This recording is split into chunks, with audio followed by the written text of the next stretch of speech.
तो जब संन्यास दिया जाता है तो बड़ी कारुणिक स्थिति होती है, दिगंबर करा दिया जाता है, नंग धड़ंग, और गंगा जी में खड़ा किया जाता है। और ये जो पहला सूत्र है कि देह मात्रावशेषिता, ऐसे हाथ उठा के बोलो, कौन है इस जगत में तुम्हारा, क्या है? बोले गंगा में खड़े होकर कह रहे भगवान श्री नारायण के सिवा और कोई नहीं। तब शुरुआत होती है संन्यास धर्म की।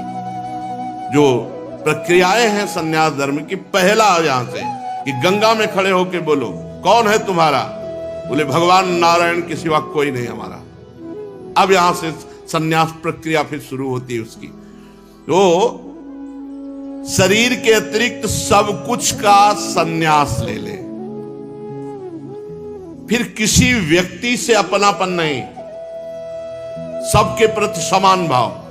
यानी कि घर वालों उसको देखा तो खिल गए, इसका मतलब तुम झूठ बोले थे गंगा में खड़े होके कि तुम्हारा कोई नहीं, तो अब कौन है तुम्हारा निकल आया संसार में, अब कौन निकल आया? ये बहुत कठिन है, बहुत कठिन है। विरक्त संन्यास ये बहुत कठिन है। गुरु कृपा से जिस दिन से घर से निकले थे उस दिन के बाद कभी एक कवल भोजन नहीं किया, कभी एक रात नहीं रुके। संन्यास के बाद कभी जिंदगी में दोबारा उस क्षेत्र में नहीं गए। उस नगर गांव घर तो बहुत दूर की बात, उस ब्लॉक में नहीं गए। पूरा जीवन हो गया। किसी भी व्यक्ति से घर वालों को पता भी नहीं रहा जिंदा है कि मरे कुछ समय के बाद। जब हमारी यात्रा गंगा किनारे की, ये तो वृंदावन में पता चला उनको कि हाँ है, नहीं तो पीछे गंगा की यात्रा, काशी की वास, यह कहीं किसी का कोई फोन तो फोन की सृष्टि तो बहुत कम समय में हुई है। और गंगा किनारे कहां फोन, कौन फोन? किसी भी व्यक्ति से अपनापन नहीं, सन्यासी का पहला लक्षण। किसी भी व्यक्ति से अपनापन नहीं, किसी वस्तु से अपनापन नहीं, किसी स्थान से अपनापन नहीं। गुरु कृपा से ऐसा ही सन्यास धर्म, भगवान की बड़ी विशेष कृपा रही कि कभी झोला नहीं रहा कि उसमें 2-4 अचला रखे हैं। एक अचला पहने, एक लंगोटी पहने हैं, एक कमर में लंगोटी वे, और यहां एक अचला ऊपर नहीं, एक ही अचला, 2 लंगोटी और एक कमंडल, बस। सर्दी गर्मी बरसात वैसे ही एक स्थिति में रहना। संन्यास धर्म बड़ा कठोर धर्म है। हम कभी रोए हों ऐसा कभी नहीं, कभी भाव आ गए और रो गए, कभी ऐसा नहीं हो, कभी नहीं। किसके प्रति रोए? कभी ऐसा नहीं है। एक गांव में एक रात ठहरने का नियम लेकर विचरण करें। पूरे गंगा किनारे भ्रमण में एक बार एक गांव में गए थे। वर्षा हो रही थी, सर्दी का समय था, शरीर एकदम सांवला पड़ गया कि अब लगा कि रात्रि काटने के लिए कुछ गर्म जगह चाहिए, नहीं तो हो सकता है कि अब हम कल सुबह चल ना पावे। एकदम शीतल, वो जब सर्दी का समय। तो एक गांव में गए कि डर लगता था, क्योंकि जवान शरीर है और बनावट ऐसी शरीर की थी कि कोई विश्वास नहीं मानेगा कि महात्मा है या बनावटी है, नाटक है। अब 23, 24, 25 की अवस्था कौन रखेगा अपने दरवाजे पे? तो गांव के बाहर देखा एक जानवर बंधे हुए थे, तो उनसे कहा कि आप हमें एक रात्रि के लिए वास की व्यवस्था करेंगे? तो उनका हाँ व्यवस्था करेंगे, जहां भैंसे बंधी वही किनारे तुम भी लेते जाओ। उनका हाँ। तो उनका ओढ़ने के लिए तो देखो हम गांव के लोग हैं, कंबल देंगे नहीं, तुम लेके भाग जाओ। तो बोले जो भैंस को उड़ाते हैं वो हम बोरा दे सकते हैं, हमका पक्का दे दीजिए आप। वो बोरा ऐसे डाला तो शरीर गर्म हुआ। हमका 4 बजे यहाँ से निकल जाएंगे, बोरा यहीं मिलेंगे आपको। पूरे गंगा जी की यात्रा में एक ये केवल वास रहा है, नहीं तो वृक्ष के नीचे या किसी आश्रम में ऐसे कभी कंबल नहीं लिया आश्रम वासियों से। जैसी स्थिति उसी स्थिति, बड़ा आनंद रहता था। ब्रह्मचर्य का एक प्रभाव होता है और लक्ष्य का एक दृढ़ नियम होता है, उसमें एक अद्भुत आनंद रहता है। ये संन्यास धर्म। वस्त्र पहनने में केवल लंगोटी और उसके ऊपर ढकने के लिए, कौपीन के ऊपर ढकने के लिए थोड़ा सा वस्त्र, जिससे गुप्त अंग ढक जाए। इसके अलावा कोई कपड़े न सन्यासी के लिए। यदि वस्त्र पहने तो पहले तो केवल कौपीनवंता खलु भाग्यवंता, केवल लंगोटी धारण करे। अगर ऐसा है तो जितने से जांग ढक जाए बस उतना वस्त्र एक गमछा की तरह ऐसे धारण करे। हम एक ही वस्त्र ऐसे धारण करते थे जो यहां छाती से बांध ले, बस यही जांग तक जाए, और जब तक कोई आपत्ति ना आवे तब तक कोई दूसरा वस्त्र न ले। आपत्ति का मतलब जैसे भीषण बुखार है, शरीर खूब ठंडी से युक्त हो रहा है, तो कुछ वस्त्र उस समय तत्काल के लिए ले ले, नहीं तो आश्रम के चिन्ह केवल दंड और कमंडल। आश्रम के चिन्हों को तब तक धारण करे जब तक अवधूत स्थिति नहीं आती, नहीं वो भी जैसे उड़िया बाबा ने दंड भी गंगा जी में विसर्जित कर दिया। सन्यासी को चाहिए कुछ भी संग्रह परिग्रह नहीं। देखो इसमें लिखा है वह कोई भी वस्तु संग्रह न करे। संग्रह के लिए बस पेट ही है, जो मिला डाल लिया, नहीं मिला तो नहीं मिला, कल के लिए क्यों रखे, परसों के क्यों। इतनी हरितकी का टुकड़ा रखने के कारण महाप्रभु चैतन्य देव ने अपनी सेवा में जो थे उनसे कहा चलो गृहस्थी में जाओ, तुम विरक्ति सन्यास के लायक नहीं हो। एक हरितकी का टुकड़ा जो महाप्रभु भोजन प्रसाद पाने के बाद मुख शुद्धि के लिए हर का टुकड़ा ऐसे वो रख लिया महाप्रभु के लिए। महाप्रभु ने कहा चलो तुम ब्याह करो, घर गृहस्थी में रहो, त्याग सन्यास के योग्य नहीं। सन्यासी को चाहिए शांत, हर समय शांत, भगवत परायण, किसी भी व्यक्ति का आश्रय न ले। इसीलिए घाट का आश्रय लिया कि घाट में केवल महादेव जी का अधिकार। घाट में रह रहे जो महादेव जी व्यवस्था करेंगे वही। वर्षा होती तो जो मंदिर हैं खुले रहते छोटे छोटे उनके दरवाजे, बस उसी में लेट गए, नहीं तो बाहर घाट में। इस संपूर्ण विश्व को कार्य कारण से अतीत परमात्मा स्वरूप देखकर शांत अपनी आत्मा में रमण, बड़ा आनंद का मार्ग है। ऐसा ना समझे कि जैसे कहा जाता है कि बड़ा शुष्क मार्ग है, तो कभी स्वाद ही नहीं लिया तो जानो क्या ब्रह्मानंद। ब्रह्मानंद है, कोई साधारण मार्ग है। अब नहीं जानते हो तो कह दोगे कि बड़ा शुष्क मार्ग है। आत्मदर्शी सन्यासी जागरण और सुषुप्ति की अवस्था में रहे। जागरण और सुषुप्ति की संधि,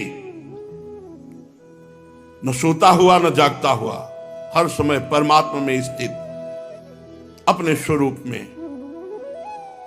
भवबंधन से मुक्त होने के लिए जब सन्यास लिया गया तो केवल शरीर का परिग्रह, एक कौपीन, एक वस्त्र, कोई और परिग्रह नहीं, रखने के लिए कोई पात्र नहीं, पेट ही पात्र है। किसी व्यक्ति से बड़ा आनंद का मार्ग है, बड़ा आनंद का मार्ग है। सच्ची मानिए वो आनंद की लहरें जिसमें कई कई दिन भोजन न मिलने पर भी एक अद्भुत आनंद वो देखा है। ना तो शरीर की पीड़ाओं का और न शरीर की वंदना का अभिनंदन। शरीर की पीड़ाओं की परवाह नहीं, कोई प्रणाम नमस्कार, बिल्कुल कहीं कोई उसका आदर ही नहीं। जीवन केवल परमात्मा स्वरूप। एक संत भगवान को देखा, वहां से और वैराग्य बढ़ा। एक कन्नौज की तरफ फतेहगढ़ के आगे घटिया घाट है, अब कुछ नाम परिवर्तन हो गया है। उस घाट में जब हम कुछ दिन रुके गंगा के किनारे, तो एक संत को देखा कि वो केवल एक पतली सी मार्किन और एक लंगोटी, एक से एक त्यागी माँ, सर्दी का समय। और हमें लगा कि यार हमारे जीवन को धिक्कार, हम अपने को त्यागी समझते हैं और ये वयोवृद्ध हैं और इतना त्याग। तो रात में महाराज जी यहाँ आश्रम में तो व्यवस्था, एक छोटा सा कंबल आप ओढ़ लीजिए, ऐसे मुस्कुराते, मौन, हड्डी हड्डी शरीर में, मार्किन केवल ओढ़े हर समय। अरे भजनानंदी महात्माओं की तो गंगा किनारे जैसे जीटी रोड में बड़ी बड़ी गाड़ियां चलती रहती है, ऐसे गंगा किनारा जीटी रोड है बड़े बड़े महापुरुषों का, एक से एक ब्रह्मबोध संपन्न महापुरुषों के दर्शन। बस फिर अंदर से लगा कि कमंडल फेंका, अचला फेंका, लंगोटी फेंका, दिगंबर। हम तो जवान हैं, ये तो वयोवृद्ध हैं, ऐसे काफी समय तक ऐसे ही। तब एक सच्चिदानंद स्वामी जी मिले, कहा दिगंबर है, ऐसे पार्श्व में बैठा ला। बोले गुरु आज्ञा से वस्त्र का त्याग किया? उनका नहीं, स्वतः। अच्छा अच्छा, बड़े ज्ञानी महात्मा थे। तो वस्त्र का त्याग क्यों किया? जब शरीर ही नहीं है तो फिर वस्त्र की क्या? हाँ, यही बात। जब आप शरीर नहीं तो वस्त्र पहनने में आपको क्या परेशानी? इस शरीर में वस्त्र डाल लेने में क्या परेशानी? उनको कोई परेशानी नहीं, तो बोले लीजिए पहनिए। उसी तरह से फिर तो भगवान का आदेश, क्योंकि आना इस मार्ग में था, नहीं तो इस दर की कोई संभावना ही नहीं थी, कोई संभावना नहीं थी। जो मार्ग चल रहा था संभावना नहीं, तो महादेव जी ऐसे मोड़ दिए और हरिवंश महाप्रभु ने पकड़ करके रस में, नहीं तो संभावना ही नहीं थी। ना तो शरीर की होने वाली पीड़ा या मृत्यु, ना शरीर की वंदना अभिनंदन, किसी से कोई मतलब नहीं। आत्मवस्तु का प्रतिपादन करने वाले शास्त्रों का स्वाध्याय केवल, और जीवन निर्वाह के लिए कोई प्रयत्न नहीं। एक गांव में अगर रुकना है तो एक रात, वो भी गांव के बाहर कोई मंदिर, पाठशाला या वृक्ष आदि के नीचे, एक गांव में भिक्षा कर ले। एक भिक्षा की कई पद्धतियां हैं। यदि पवित्र विचार वाला है, एक जगह बैठ करके पा लिया, या 5 घरों से मांग लिया, पर दोबारा उसके यहां फिर नहीं। बड़ा संन्यास धर्म का अब तो कोई बिरला ही, अब तो भिक्षावृत्ति ही नहीं रह गई। अब सब अपने धामों में, तीर्थों में, काशी आदि पुरियों में वास कर रहे हैं, क्योंकि अब समय नहीं रह गया है कि हम किनके घरों में भिक्षा लें। जीवन निर्वाह के लिए कोई प्रयास न करे। जीवन निर्वाह भगवान के द्वारा होगा। अपने विरक्त होकर जीवन निर्वाह के लिए व्यवस्था न करे, कोई व्यवस्था नहीं। और कई कई दिन भोजन न मिलने पर भी वो क्षोभ को प्राप्त न हो, प्रयत्न न करे कि चलो आज भिक्षा नहीं मिली या कहीं भी नहीं, एक बार मांग लिया, नहीं मिला, प्रारब्ध खत्म। बहुत सी मंडली न जुटावे, व्याख्यान न दे, बड़े बड़े कर्म का आरंभ न करे, ये सन्यासी के लिए निषेध है।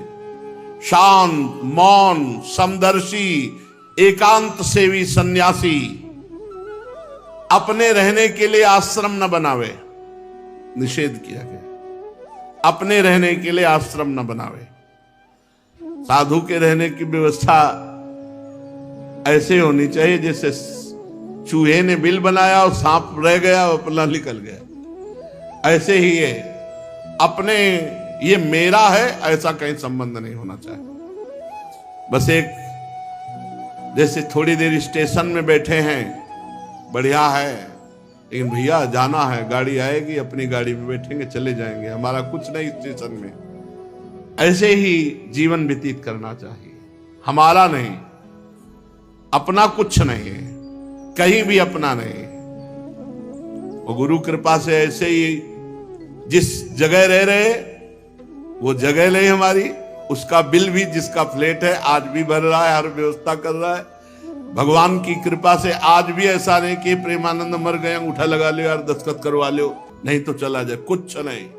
जैसे घर से भगवान ने निकाला था आज भी वैसे ही है, कोई वस्तु हमारी नहीं है। हाँ, अब सत्संग है तो उन्होंने हाल बनवा दिया है, उसके लिए एक व्यवस्था कर दी, सत्संग कर लिए। वास है तो वास की व्यवस्था उन्होंने कर दी। अपना नहीं है कुछ।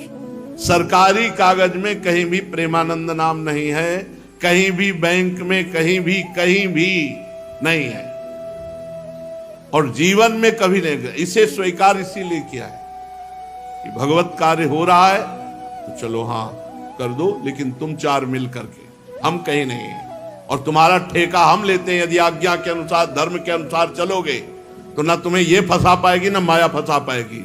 न ये मेरी न ये तेरी, ये वृंदावन भूमि है, श्री जी की है, श्री जी का जस गाओ, चलो श्री जी के पास। इसके लिए व्यवस्था है। तो सन्यासी को चाहिए अपने रहने के लिए भी वो निर्माण की व्यवस्था ना करे, ऐसा शास्त्र आज्ञा करते हैं। और वो चाहे तो अपने आश्रम के सन्यास चिन्हों को छोड़ सकता है, शास्त्र आज्ञा कर रहा है। अगर वो चाहे तो सन्यास के चिन्ह ना यते आश्रम प्रायो धर्म हेतुर महात्मनः शांतस्य समचित्तस्य बिर्भयादुत वा त्यजेत, वो अपने आश्रम चिन्हों को त्याग सकता है। उसके पास कोई आश्रम का चिन्ह ना हो, परंतु वो अपने आत्मानुसंधान में ही मगन रहे, व्यवहार में नहीं, एकांत। ऐसे भी सन्यासियों के दर्शन हुए।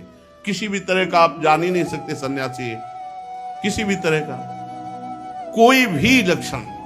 एक परमहंस जी रह रहे हैं अपने वृंदावन में, उनको बहुत वर्षों से तो हम ही जानते हैं। बनियान किसी के घर में सूख रही है तो अंगूठा किसी के घर में सूख रहा है, भोजन कहीं होगा तो शयन कहीं होगा, बाल भोग कहीं हुआ तो, और ये ब्रजवासियों के घर में रहते हैं, किसके घर में मिलेंगे ये कुछ पता नहीं।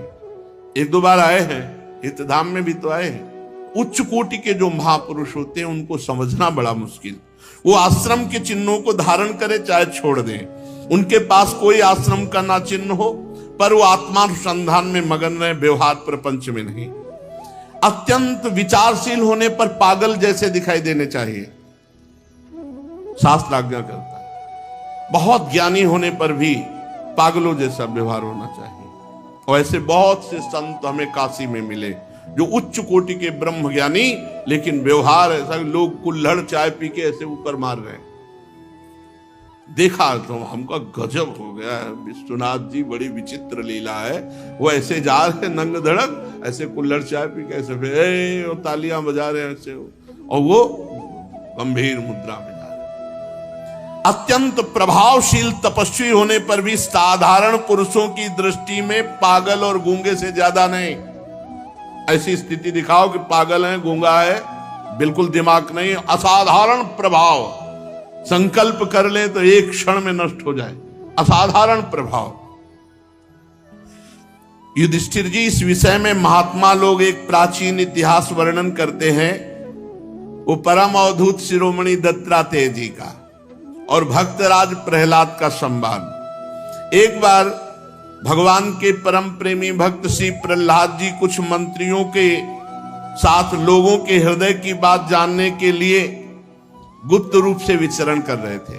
पहले राजा लोग कुछ अपने निज अंग सेवियों को लेकर भेष बदल करके घूमते थे साधारण वेश में, समाज में क्या हो रहा है, क्या शासन शैली चल रही है, स्वयं राजा लोग ऐसे साधारण वेश में घूमते थे। तो घूम रहे थे तो देखा कि पृथ्वी पर एक अवधूत लेटे हुए हैं। पर प्रहलाद जी उच्च कोटि के महात्मा, दृष्टि गई तो बोले साधारण तो है नहीं, इनके नेत्रों की ज्योति बता रही कि कोई उच्च कोटि के हैं। पर कोई आश्रम चिन्ह नहीं, कंठी तिलक कोई कुछ नहीं, बाहरी कोई ऐसी वेशभूषा नहीं जिससे जाना जा सके महात्मा। पर प्रहलाद जी समझ गए कि कोई सिद्ध पुरुष है। भगवान के परम प्रेमी प्रहलाद जी समीप गए और साष्टांग दंडवत प्रणाम किया, विधि पूर्वक पूजा की और ये प्रश्न किया, भगवान आपका शरीर उद्योगी और भोगी पुरुषों के समान बहुत हष्ट पुष्ट है। उद्योगी नाना प्रकार के व्यापार आदि करने वाला, अच्छे अच्छे पदार्थ खाने वाला, व्यायाम आदि करने वाला, ऐसा बलिष्ठ आपका शरीर है। संसार का नियम है कि उद्योग करने वाले को धन मिलता है, धन वाले को भोग प्राप्त होता है, भोगियों का ही शरीर पुष्ट होता है जो अच्छे अच्छे पदार्थ पाते हैं। पर आप पढ़े हैं, कोई उद्योग तो कर नहीं रहे, पर आपका शरीर बता रहा है कि बहुत हष्ट पुष्ट है। और आपके पास धन भी नहीं है क्योंकि दिगंबर पड़े हो, फिर भोग कहां से प्राप्त होंगे? और बिना भोग के इतना स्वस्थ शरीर कैसे है आपका? यदि सुनने योग्य बात हो तो हमें बताओ। देखने में तो आप बड़े विद्वान, समर्थ और चतुर दिखाई देते हैं, बड़े अद्भुत आप हैं, पर आप पढ़े हुए हैं। देखने में आप लग रहे हैं कि आप कोई बहुत बड़े विद्वान, ज्ञानी महात्मा हैं। आप पढ़े हुए हैं, इसका क्या कारण है? नारद जी कहते हैं, धर्मराज, जब प्रहलाद जी ने भगवान अवधूत शिरोमणि दत्तात्रेय जी से प्रश्न किया, तब दत्तात्रेय जी ने कहा, भक्तराज, श्रेष्ठ पुरुष तुम्हारा सम्मान करते हैं। सुनो, मनुष्यों की कर्मों की प्रवृत्ति और उनकी निवृत्ति का क्या फल मिलता है, ये तुम तो ज्ञान दृष्टि से जानते ही हो। देखो, तुम्हें क्या समझाना, अनन्य भक्ति के कारण देवादिदेव भगवान नारायण सदा तुम्हारे समीप रहते मैं देख रहा हूं। अवधूत शिरोमणि दत्तात्रेय जी कह रहे हैं, तुम्हारी अनन्य भक्ति से प्रभावित होकर कभी भगवान तुम्हारा साथ नहीं छोड़ते, हर समय भगवान नारायण तुम्हारे साथ है, ये मैं देख रहा हूं। जैसे सूर्य अंधकार को नष्ट कर देता है, ऐसे ही भगवान ने तुम्हारे अज्ञान का नाश कर दिया है, तभी पहचान पाए इतने बड़े महापुरुष को। प्रहलाद, मैंने जैसा कुछ जाना उसके अनुसार मैं तुम्हें उत्तर देता हूं। प्रहलाद, एक तृष्णा ऐसी वस्तु है जो भोगी पुरुषों में रहती है और कभी वो पूरी नहीं होती। तृष्णा कहते हैं भोगे हुए भोग को बार बार भोगने की इच्छा। हे प्रहलाद, तृष्णा एक ऐसी वस्तु है जो भोगी पुरुषों के पास रहती है, बार बार भोगने की इच्छा, और उसी तृष्णा के कारण जन्म मरण होता है, और उसी तृष्णा के कारण लोग झुलस रहे हैं। चिंता, शोक, भय, उद्विग्न, जन्म, मृत्यु, नाना प्रकार की तृष्णा से कर्म करते हैं और कर्म से शुभ अशुभ होते हैं। इसी से उनकी योनियां बदलती रहती हैं और भटकते रहते हैं, कभी स्वर्ग, कभी नरक, कभी तिर्यक योनि, कभी मनुष्य योनि, नाना प्रकार की योनियों। और ये तृष्णा मेरे में नहीं है। मैं हष्टपुष्ट क्यों हूं? क्योंकि ना भोग की कामना है और न तृष्णा है। जिसके हृदय में तृष्णा नहीं है भोगों की, बड़ा मस्त, जाहिन चाही कबों कछ तुम सन सहज सने। देखो प्रहलाद, संसार के स्त्री पुरुष कर्म तो करते हैं सुख प्राप्ति के लिए कि दुख कभी आए ना, लेकिन उल्टा फल क्यों हो रहा है? वो दुख ही दुख भोग रहे हैं। ये कर्मों का उल्टा फल क्यों हो रहा है वो नहीं समझ पा रहे। सब प्राणी, चाहे स्त्री हो चाहे पुरुष, कर्म करता है सुख के लिए, पर परिणाम में उसे दुख ही मिलता है। स्थायी परिणाम सुख नहीं है। क्यों? क्योंकि सुख तो है आत्मा में, परमात्मा में, भगवान में, और उसके लिए कोई चेष्टा कर नहीं रहा, भोगों में सुख ढूंढ रहा है। समस्त चेष्टाओं की निवृत्ति हो जाए तो परम सुख मिले। देखो देखो, बड़ा सूक्ष्म विषय। हम चेष्टा से सुख चाहते हैं। अवधूत जी कह रहे हैं कि जब समस्त चेष्टाओं की निवृत्ति हो जाती है तो आत्मस्वरूप आत्मानंद प्रकाशित हो जाता है। इसके लिए भोगों के मनोराज्य मात्र समझ करके भोगों का त्याग करना होता है, तृष्णा का त्याग करना होता है। मैं भोगों की तृष्णा और कामना से रहित होकर केवल शरीर का प्रारब्ध भोगता हूं और पड़ा रहता हूं। शरीर का जो प्रारब्ध है, मनुष्य अपने सच्चे स्वार्थ, वास्तविक सुख क्या है? वास्तविक सुख क्या है? सच्चा स्वार्थ क्या है? भगवान का भजन करना, अपने स्वरूप में स्थित हो जाना। सच्चे स्वार्थ को भूलकर मिथ्या द्वैत को सत्य मानकर भयंकर विचित्र जन्म मृत्यु के जंगल में फंस गया। जैसे अज्ञानी मनुष्य जल में उत्पन्न तिनके और सिवार से ढके हुए जल को जल ना समझकर वो प्यासा मरुभूमि में जो जल दिखाई दे रहा उसमें जा रहा जहां एक बूंद जल नहीं, ऐसे ही मल विक्षेप आवरण इन तीन से ढका हुआ आत्मानंद इसको छोड़ करके वो विषयानंद में जहां मरुभूमि एक बूंद जल नहीं, ऐसे विषयानंद में जहां एक बूंद आनंद नहीं, पूरा जीवन उसमें खो रहा है। इसीलिए उसका जीवन व्यर्थ हो जाता है। मनुष्य सदा शारीरिक मानसिक दुखों से आक्रांत रहता है। उसका शरीर भी मरणशील है। बड़े बड़े श्रम करके वो धन इकट्ठा करता और मरकर यहां से चला जाता है, कोई लाभ नहीं। ये लोभी, ये भोगी, ये मोही, ये दुख ही दुख भोगते हैं। भय के मारे उनको नींद नहीं आती, धन की चिंता से नींद नहीं आती, भोगों की कामना से उन्हें विश्राम नहीं मिलता। जो धन के लोभी हैं, राजा, चोर, शत्रु, स्वजन, पशु, पक्षी, याचक और काल से यहां तक कि कहीं मैं भी भूल न कर बैठूं, अधिक न खर्च हो जाए, इस आशंका से वो जलते रहते हैं। बुद्धिमान मनुष्य को चाहिए शोक, मोह, भय, क्रोध, राग, कायरता, श्रम का शिकार ना होना पड़े। इसलिए भोग, धन, नाना प्रकार की तृष्णा, इनका त्याग कर दे, नहीं तो दुख ही दुख हाथ लगेगा। मैं सबसे मस्त रहता हूं, न धन की चिंता है, न किसी से मोह है, और न मैं शरीर की चिंता करता हूं। इसका प्रारब्ध है जो हो जाता है। कभी कभी अच्छे पदार्थ मिल गए, कभी भूखे रह गए, शरीर का प्रारब्ध। इस लोक में सबसे बड़े गुरु हैं मेरे अजगर और मधुमक्खी। वो 24 गुरुओं की एकादश स्कंद में है। इसमें कह रहे प्रहलाद जी से कि मेरे सबसे बड़े गुरु हैं अजगर।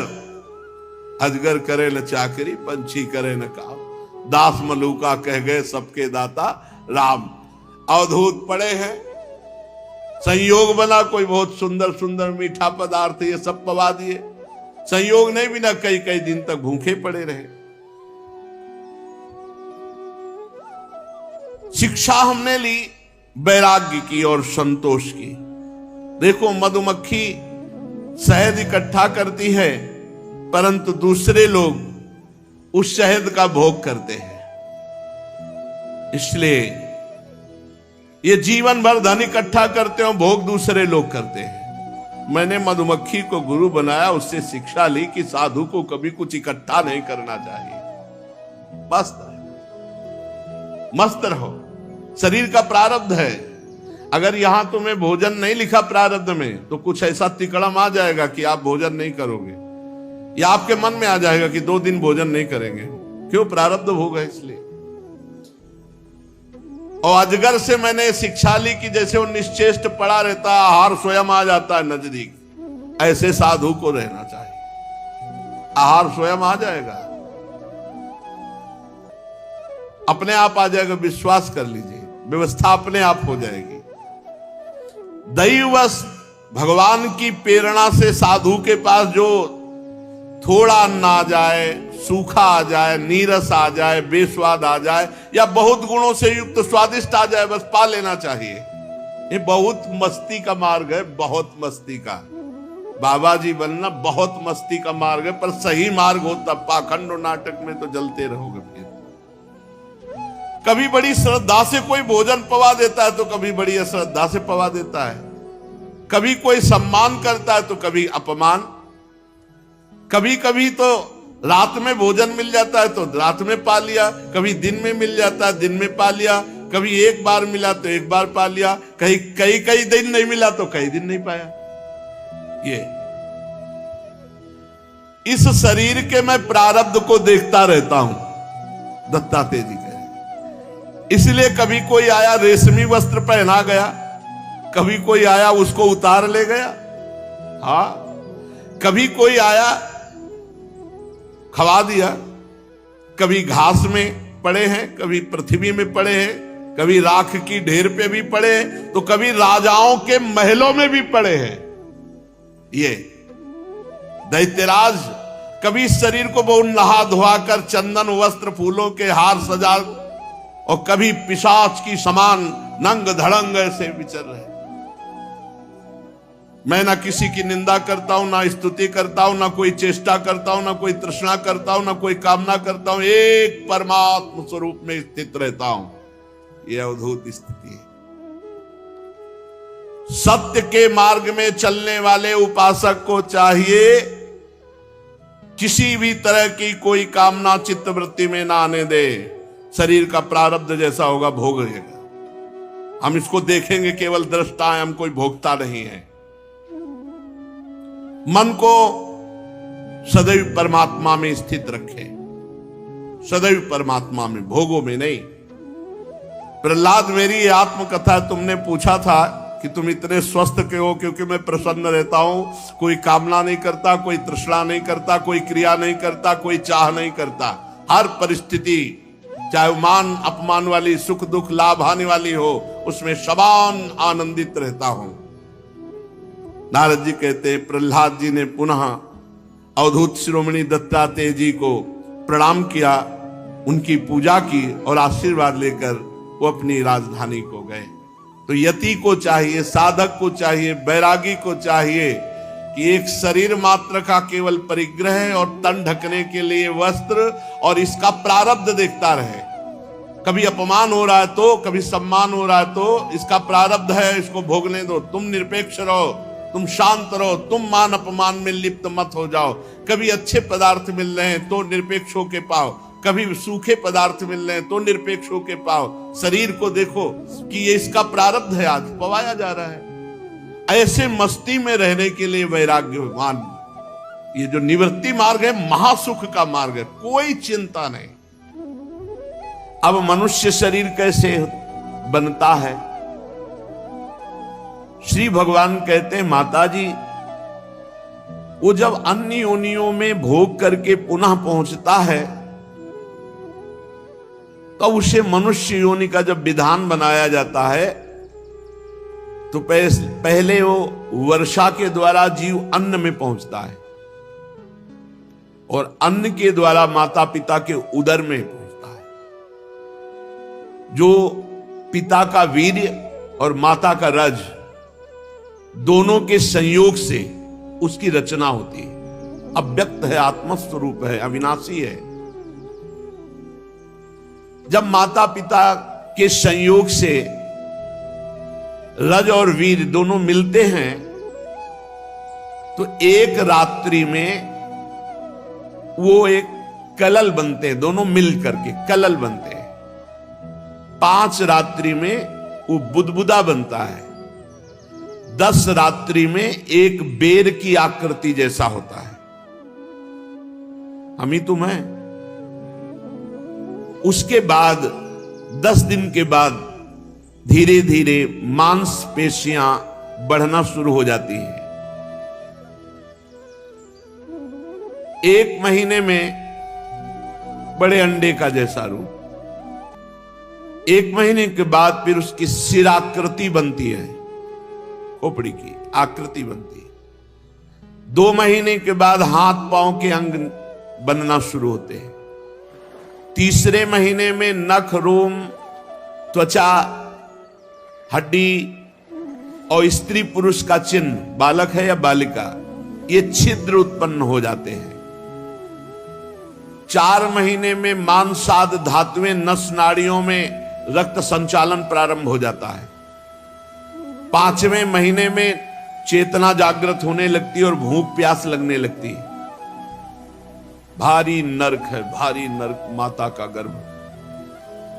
6ठे महीने में त्राहिमाम बोल देता है, इतना कष्ट। झिल्ली से लिपटा हुआ मां की दाहिनी कोख में बच्चा रहता है, वहीं आसपास मलाशय और मूत्राशय है। उस समय माता को खट्टे चरफरे वस्तुएं पाने का शौक होता है। हर माता को खट्टी चीजें पाने का, वो सब जाकर उसके शरीर को जलाती है, ताप पैदा करती है। माता के खाए हुए खट्टे चरफरे नमकीन मिर्च आदि वाले पदार्थ, जघन्य मलमूत्र के गड्ढे में पड़ा हुआ वो शरीरधारी जीवात्मा भारी कष्ट भोगता है, सुकुमार होता है। वहां विष्ठा के कीड़े छोटे छोटे उसके अंग प्रत्यंग को नोचते हैं, भारी क्लेश, इतना क्लेश कि क्षण क्षण में उसे मूर्छा आती है। माता को और पसंद होता है गर्मा गर्म कड़ुआ तीखा नमकीन रूखा खट्टा आंतों से घिरा हुआ और सिर पेट की ओर तथा पीठ और गर्दन कुंडलाकार ऐसे मुड़ा हुआ।